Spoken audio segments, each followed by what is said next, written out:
वज़ीर बल्दियात सिंध सईद गनी ने बुध की शब मुकामी होटल में लाहौर प्रेस क्लब के सदर अरशद अंसारी की क़यादत में सिंध के दौरे पर आए हुए 17 रुकनी वफ़द से मुलाकात की। इस मौके पर secretary इत्तलात Sindh Nadeem ur Rehman Memon, additional chief secretary local government Sindh Syed Khalid Haider Shah, DG इत्तलात सिंध मोहम्मद सलीम खान व दीगर भी उनके हमरा मौजूद थे।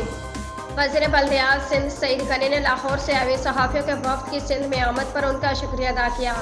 हम चाहते के तमाम सूबों से सहाफ़ियों को सिंध सूबे के दौरे की दावत दें और उन्हें यहाँ होने वाले तरक्याती कामों और जारी तरक्याती कामों से आगाही फराहम करें।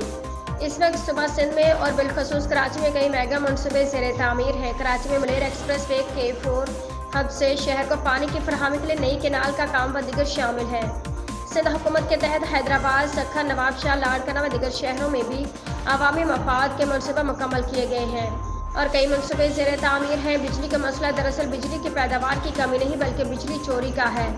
वफाक अगर 50 अरब रुपये और पंजाब 45 अरब रुपये 2 माह के लिए सब्सिडी दे रही है तो इससे बेहतर है कि तमाम सूबों से मशावरत करके बिजली की कीमतों के लिए कोई मुस्तकिल हल निकाला जाए।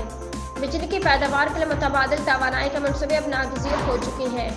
हमने गुज़श्ता 2 रोज़ के दौरान खर पारकर, नंगर पारकर समेत कई इलाकों का दौरा किया है।